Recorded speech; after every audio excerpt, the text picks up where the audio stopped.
Hi, good morning. My name is Bonn. I'm from the Philippines, but right now I'm based in Finland.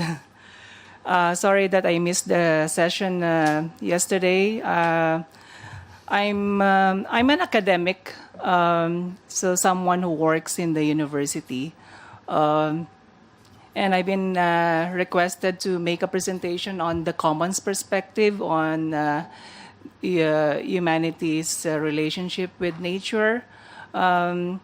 Interestingly, as academics, we should actually be learning from your experiences, from your lived experiences, and our job is to just write them down, come up with some fancy concepts and theories based on your experiences. So many of the things that I would say here would be very familiar for all of you now. When I read the notes that you had yesterday, I found out that many are actually some of the main messages that I would say in this presentation. Okay. So as I said, I'm an academic, and my subject is called political economy. And for today, I've been requested by the organizers to reflect on the question, how does the commons, as an alternative perspective, see the relationship between humans and nature? This question is actually central to my subject, political economy.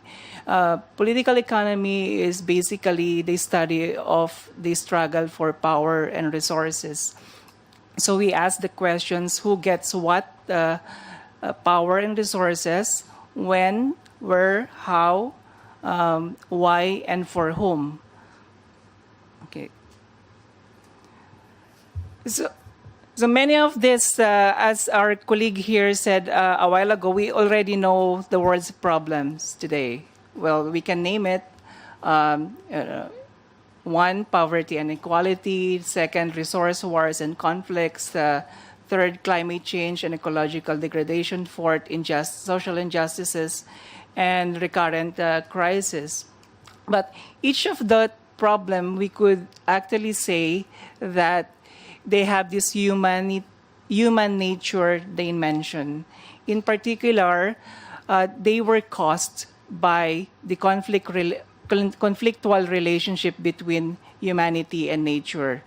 So we already know that these problems are also closely bounded with the development and evolution of capitalism and the values associated with capitalism: markets over society, profits over people, production for profits, not for needs, and the commodification of nature and human life. We already all know that.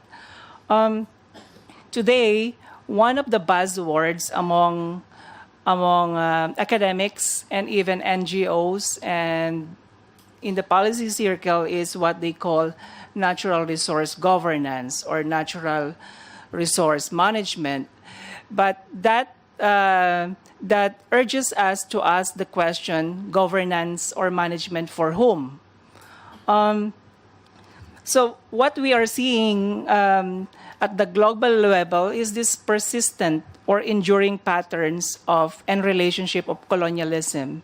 It's still, we have this, the global south supplying the raw materials to the north. That kind of relationship endures even up to this time.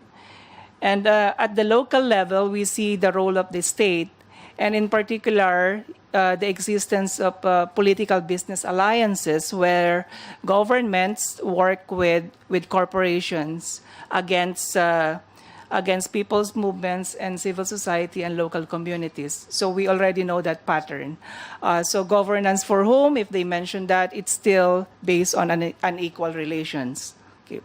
So this is a real policy that is going on, for instance, in the European Union. It's explicitly stated how Europe would like to use its foreign and aid policy towards Africa because they are aware that Africa is still a source of rare mineral resources. So it's still based on the pattern of colonialism. You have the North specializing in high-tech production systems, and the South specializing in poor economic activities on the supply of raw materials. And we are also aware about the unequal relations between the North and the South, and between corporations and peoples and nature. So we see how the climate negotiations have been captured by corporations. COP would be like the Conference of Polluters. And with all the proposals that they are mentioning, we still end up with what we call neoliberal climate policy, whereby policies are still market-oriented, oil-based, and fossil fuel-dependent. And at the local and global level, we see this. Perhaps it was already mentioned to you what the central strategy of neoliberalism. It's called accumulation by dispossession. We see that in practices like privatization. The transfer of people's collective assets to the private sector. So once we transfer like an energy sector to the private sector, originally the energy sector was collectively owned by the people. So that's dispossession also, while giving more wealth to the private sector. Another example of accumulation by dispossession in land conversion practices. We see, as our colleagues already mentioned here, it goes against the idea of food sovereignty. And land grabbing, which has been mentioned for sure here, it's accumulation by dispossession, because when private sector and corporations enter this kind of negotiations, it would entail the displacements of indigenous peoples and communities. So this is the process of accumulation by dispossession, which is central in neoliberalism. Okay. So where are we at right now? Scientists call that we are now at the epoch called the Anthropocene, whereby human beings have been alienated from the natural processes of the Earth system. So humans have been competing and abusing and interfering, and even in conflict with the Earth's natural processes. And there have been debates, when did the Anthropocene start? But I don't want to deal on that debate anymore. But I agree with some accounts that the Anthropocene became more noticeable in the mid-1960s. And if you see that in the mid-1960s, we see that it's the period when capitalist technological revolutions have matured since the Industrial Revolution. These are the periods that I've been mentioning.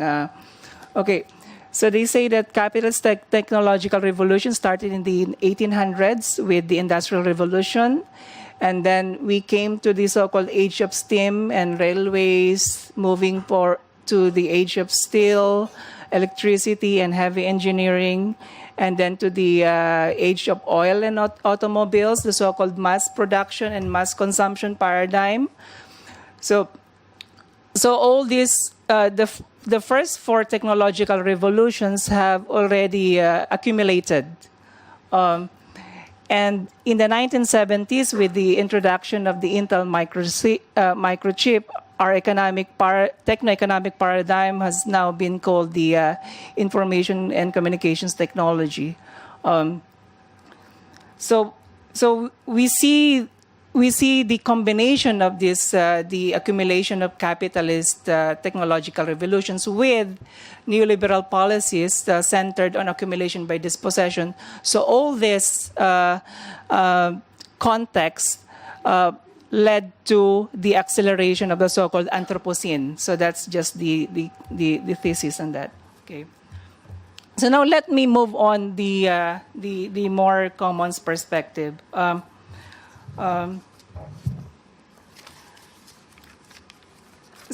So global capitalism still exists, and we have to accept the fact that capitalism won't collapse on its own. Well, many people in the left won't agree on that, but I would like to argue that that the system won't collapse on its own. So we have to put forward alternatives to overthrow the system. And one of these most promising alternatives called the commons. What I would like to propose here are just some actions and policies for the time being, with emphasis on the time being, what we can do at the moment, which can be both idealistic and pragmatic. And I would like to just offer some propositions to view commons as an analysis, commons as a visions, and commons as strategies. Because I believe that the commons still in the process of becoming. All collectivities, we still have to map out and define what would be the commons for us. So we are still in this process, so I am just making a proposal here. So what would be a commons analysis in addition to the global and social context that I mentioned a while ago? So a commons perspective is a critique of the dominant discourse, which is called the tragedy of the commons. It's actually a fable which became so popular that have been defined and that have also influenced academic debates and even policy making and the belief of people. The tragedy of the commons basically assumes that human beings are self-interested and mutually indifferent. So any commons initiative would eventually lead to abuse. So that's the dominant discourse up to now, and that's what we are also learning from schools and from kids. But a commons perspective would offer an alternative to that analysis because we believe in the will and capacity of human beings, individually and collectively, to share with and care for others. So the commons perspective is also based on the ethos of community solidarity. It also believes in the capability of communities to set up systems and processes of self-regulation and self-governance based on the virtues of responsibility, equality, and sustainability. Now let me move to the visions. And I offer like 5-6 visions here.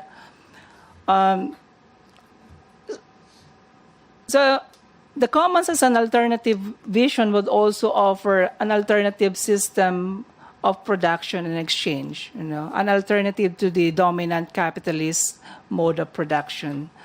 And I would like to emphasize here that we need to focus on production, on how we produce, on how we create value. In many development debates, and when you ask them what's the problem in poorer countries, they always mention about redistribution. But for me, I would like to go back to the first order question that the fundamental problem would be production. So it is at the point of production that we would think about creating the commons. So that alternative mode of production could be green. And it would have this idea of synergy between rural and urban activities and a synergy among the economic sectors of manufacturing, agriculture, services, and the micro and small and medium enterprises. But at the same time, it would allow the existence of sustainable communities and also allow and provide incentives for people to pursue creative work. So in addition to the alternative mode of production, the commons would also offer an alternative system of exchange. As what Rustam already mentioned about the market, this is an ongoing debate even among left and progressives. How do we view the market? But for me, I would like to propose that we view the market in the same way as Rustam was mentioning in his example. We can use the market as a tool, but not as a goal. You know, the problem with neoliberalism and capitalism is that it is trying to use the market, at the same time, it is also the ends of the pursuit. So if we look at market as a tool for socioeconomic and ecological well-being, for living well, for a good life. But over the long term, and even up to now, we may start thinking about the means of exchange, rethinking about money. And we have to confront that in our common struggle. Commons Vision 3 would be an extremely important objective of the commons, which is democratization. By democracy here, I mean people power at all levels, from state to workplaces to communities to households. So democracy would be understood as a social relations whereby the political, the economic, the cultural, the ecological, the gender, and all aspects of social life are organically connected to each other. So at the minimum, democracy would entail the principles of social justice, civil freedoms, equality, equitable distribution of wealth. But in essence, I'm proposing a democracy which would be the driving mechanism of the governance of and relations within the polity, economy, society, and shared natural resources. Okay. The Commons Visions 4 and 5. At the state and international levels, the Commons would be based on the principles of political democracy, economic self-sufficiency, cultural diversity, ecological sustainability, and human solidarity. In smaller scales, like in local communities where we also think about alternative ways of human living together in shared space and time, the principles would be based on democratic self-governing communities, which have local systems of governance in making collective binding decisions on human relations and the management of natural resources. Okay. And here, for the Commons Vision 6, I would like to argue that we are not talking about heaven here or nirvana. That even if we already have a functioning social commons, there would still be conflicts. Yeah? Conflicts exist in human relations and social life, and there will be conflicts even within a well-designed and well-agreed upon social commons.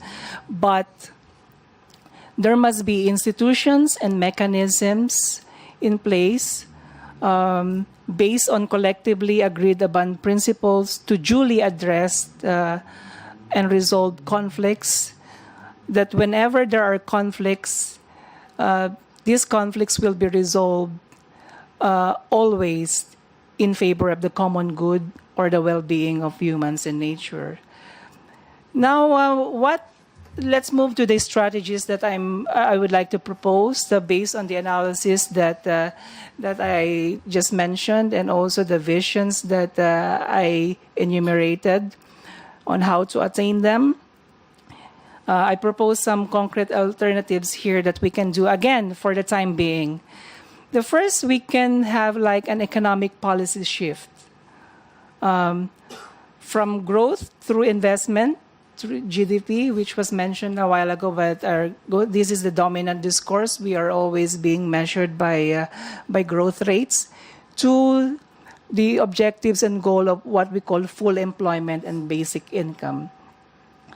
So full employment basically means that we ensure people's decent and productive work in manufacturing, agricultural services, and the SMEs. And in basic income, it means the provision of needs-based incomes to households that would allow them to live decent lives. Some progressive economists would call this as a degrowth and a zero growth strategies.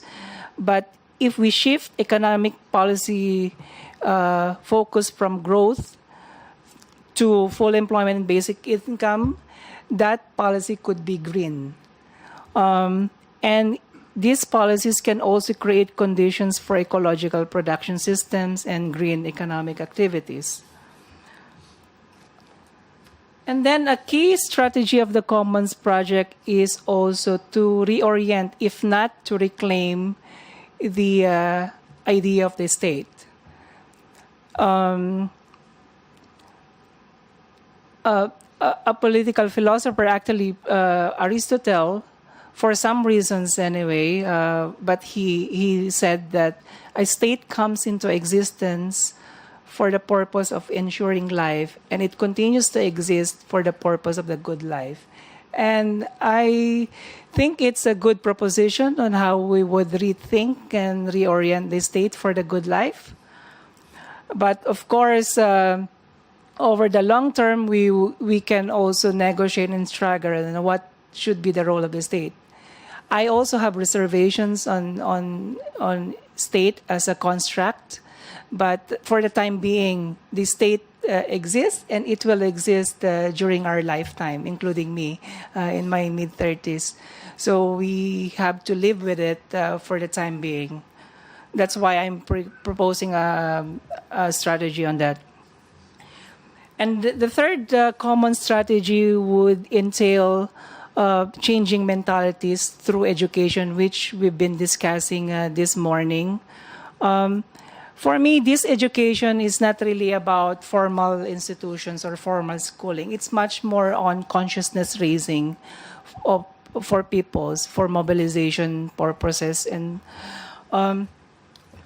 so at least two things that I would like to say in here.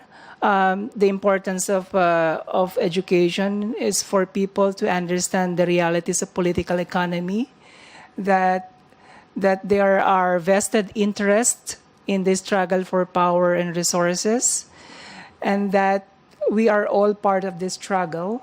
So we have to think about along that term, to be politically and socially conscious.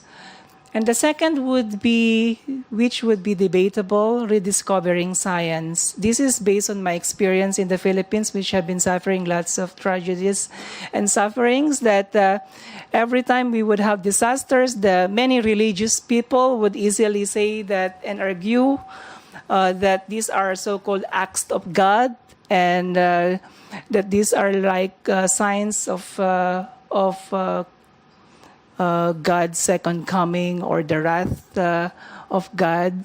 For me, I would like to propose the importance of combining faith with science, and for people to realize that many of the tragedies and sufferings that we have are actually man-made disasters that can be avoided and prevented.